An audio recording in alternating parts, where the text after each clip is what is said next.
Good morning. Morning. Sometimes I hear people say, those were the good old days. Boy, those were the days when things were quieter, when we were not so stressed, when we could live peaceful lives in harmony with nature. There was a tranquility to that time. There was an ease of being. There was an innate spirituality to life itself. And so just imagine for a moment, let's say it's 1800. Maybe it's in the Northeast. That's kind of where I picked that picture from. And there's a family gathered in the cabin around the hearth. The father's reading from the Bible, and the mother is scooping up stew for the family's dinner. The fire is going in the hearth, and the eldest son is pouring water into natural earthenware mugs. The baby's a little fussy, so the younger daughter is comforting him, and the older daughter is out feeding the horse. There's no internet, there's no television, there's no genetically modified food. There are no cell phones. It's a quieter time, and there's a bird singing outside the window. It's a quieter time, it's a more peaceful time, it's a more serene time. There's almost an inherent spirituality to life itself. A connection to nature. Now let's have a reality check. Because even in this modest cabin, this family is better off than most of the people in the village. And as the father reads scripture to his family, he pauses to cough, which is the precursor of the pneumonia that will kill him at age 53, which is still pretty good because life expectancy in the year 1800 was 40. The mother's scooping out stew, but really it doesn't look like stew we would see. It's gray and gristly and greasy, and it doesn't have many vegetables or really much in it at all. The water that the oldest son is pouring into the earthenware mugs is the water that he scooped up out of the creek in the back, which is the same water that the cows drink in, stand in, and do you know what in. And it tastes like it. The little baby boy that's being comforted by his sister will soon succumb to smallpox, and he'll be gone before you know it.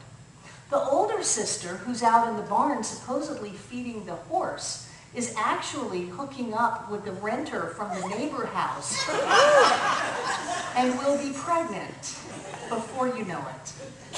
She has no say in the matter. The baby will be taken away and put in an orphanage. The mother scooping out the stew has a throbbing toothache and no dentist in her life. The bird that is singing outside of the window tomorrow will be trapped and eaten. Oh, but those were the good old days.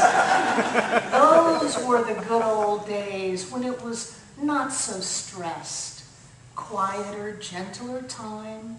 We were one with nature and all the living creatures. No, there is no past good old days. There is nothing in our past that was the good old days.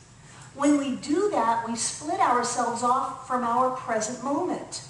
And the present moment is the only time we get to live.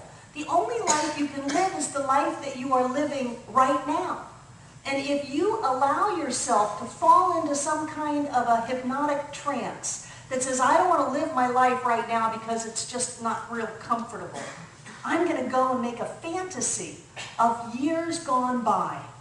Something that happened a long, long time ago. Maybe I can look at my childhood as was the good old days. Wasn't childhood great?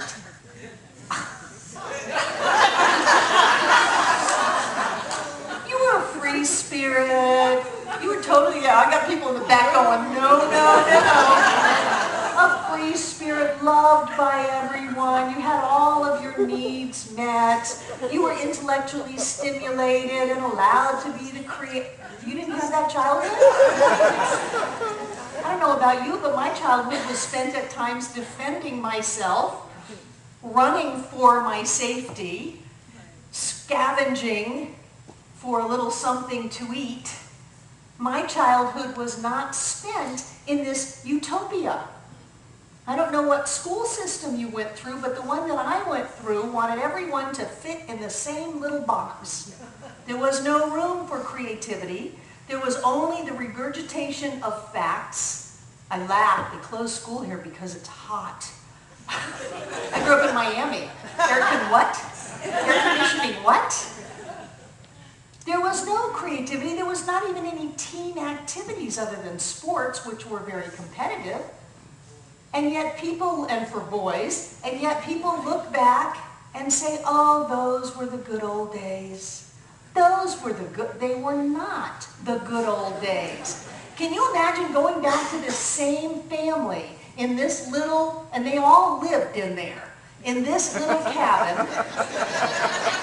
The kids slept on blankets that had straw stuffed in them on the floor. Can you imagine going back to that family and say, in just 200 years, in 200 years, your descendants will live in a world where they do not cut down firewood for heat unless it's a hobby. They aren't dependent on that to heat their homes and to cook with. Your descendants will live in a world where they turn on a little knob and fire comes out of it. And they cook their food on that. Where they turn a knob and water comes out. Where they don't have to take the night basket out by hand and dump it in the woods. There's something that they push a lever and it flushes. Your descendants will live in a world where there is a magical, invisible thing called electricity. And it will do things. The people in that cabin, they never went to a play. They never heard a piano. They never painted a picture. Your descendants will live in something that you can push a button and all of a sudden music from all over the world can be right in your home.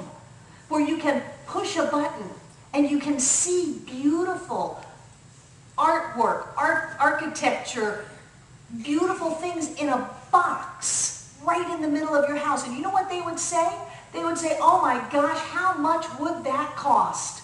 How much would that cost for us to live like kings and queens? That must cost a fortune. And then we would have to tell them, both the mother and the father would probably have to work. They would have to go work in this thing called an office, where it's enclosed from the weather and you sit most of the day, not plowing fields or toiling in the sun. You would have to drive about, on average, of maybe 40 miles in your horseless carriage to get there. You would work 8 hours a day, and the rest of the time would be yours. You would have 2 days a week off to do whatever you wanted to do. Your children would not have to work. They could go to something called school, and there they would study and explore, and then maybe when they're graduated about 20 years old, they too could go to what this thing called office work is. They would be unconscious on the floor at the thought of it all.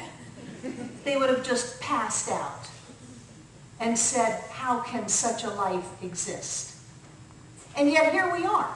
We are looking at our lives not only with modern conveniences, not only with all of the opportunity that we have. The woman scooping up the stew would not get the vote for 120 years after this. The daughters would be married off to people and considered chattel, which is property not attached to land. They are owned by their husbands. So here we look around at our life with this incredible opportunity, incredible environment that we live in, and we go, oh, you know, it's just too much stress. God does an election. They are just arguing back and forth, back and forth, back and forth. I don't know if I can stand it anymore. Maybe I should just go off into the woods and get myself a cabin and be self-sufficient.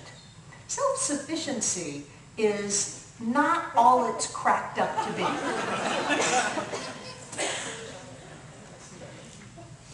And how could we be self-sufficient today anyway? What, did you go out and cut the trees to build the cabin? And if you did, what did you use to cut them? Did you have an axe made out of steel?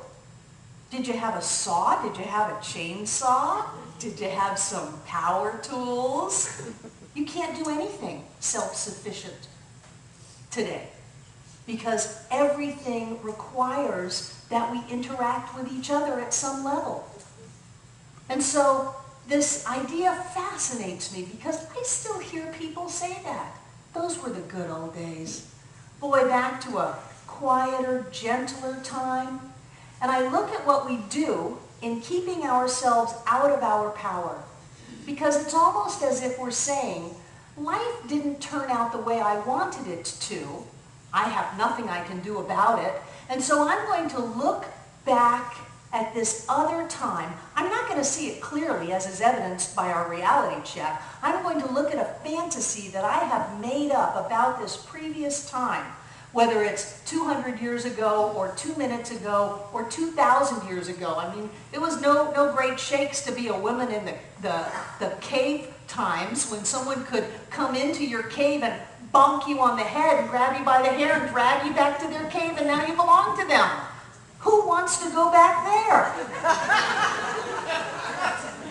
And yet we look at ourselves and we say, well, I can't do anything with my life as the way that it is right now because I'm just a powerless, uncreative, only human being instead of a powerful, creative, spiritual being. I'm just powerless. So I'm going to make up a fantasy inside of my head, and then I'm going to pine for that fantasy.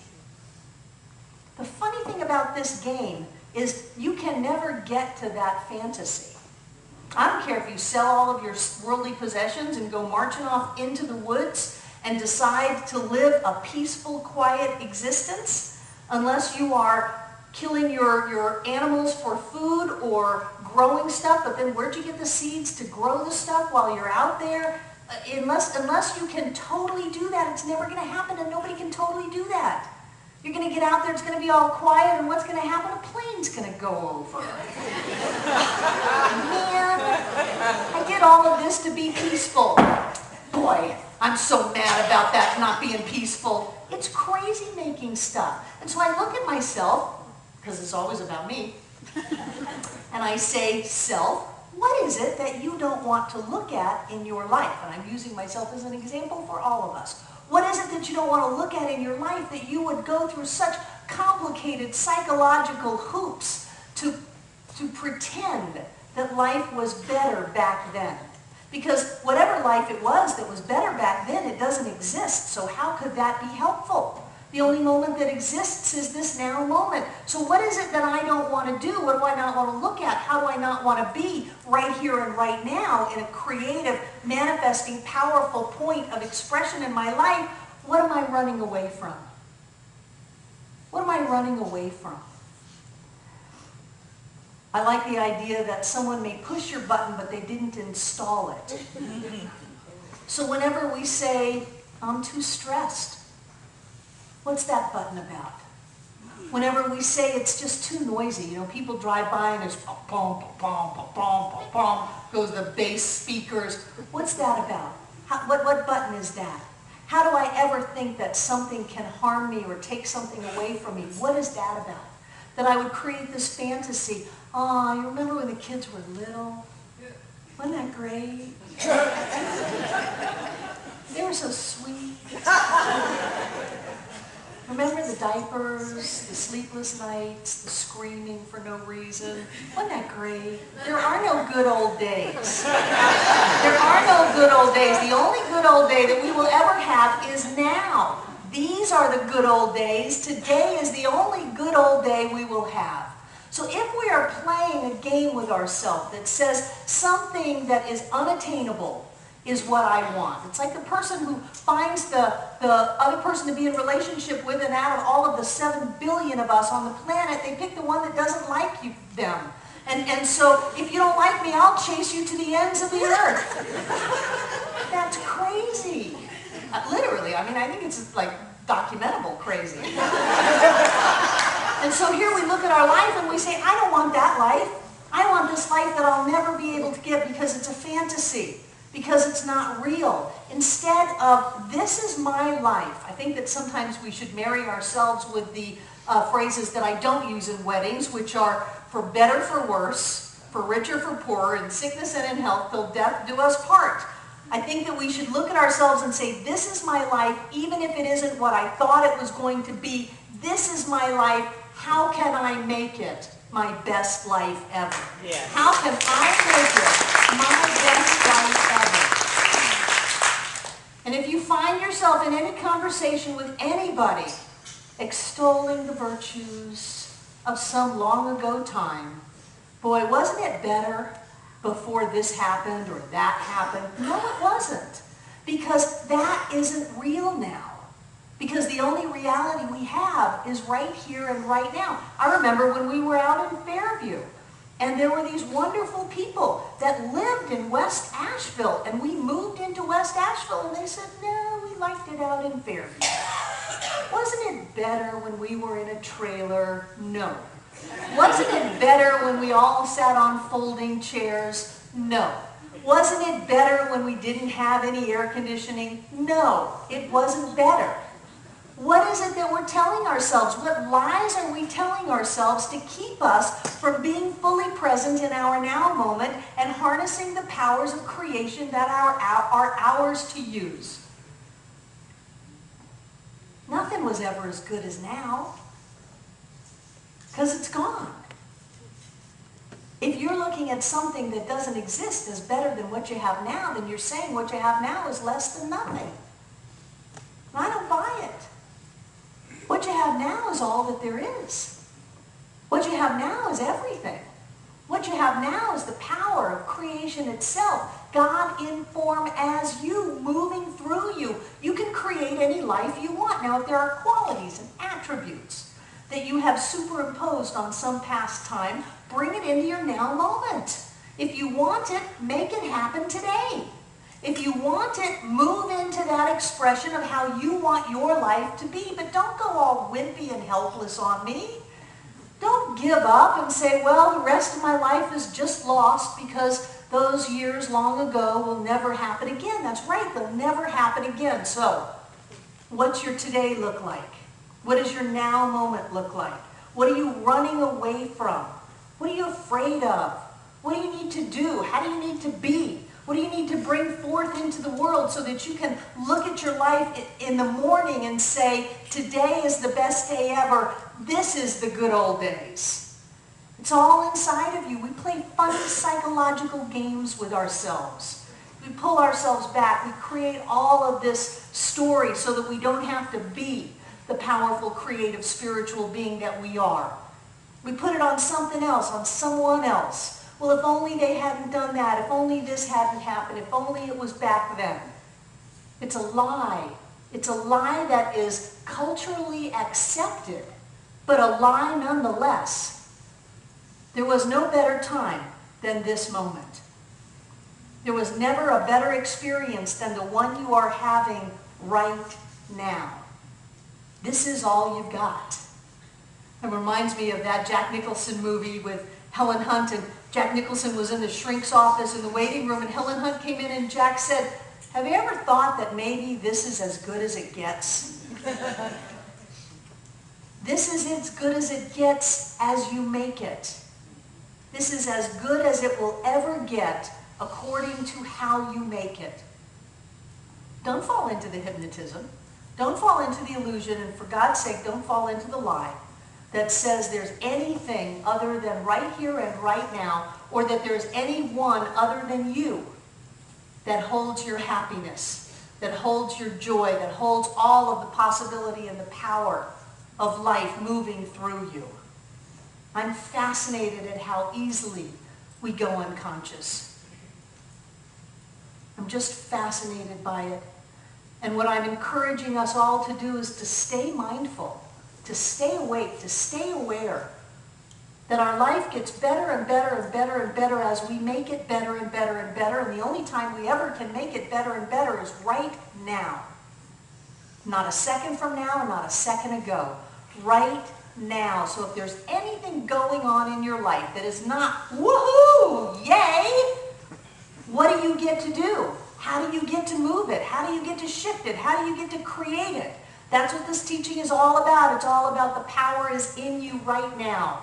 There's nobody outside of you, nothing that can take anything away from you, nothing that can stop you. There's only that creative force that moves through you. There are no good old days, frankly. There are only good days. And the good day, the best day, is today. Yay. And so it is.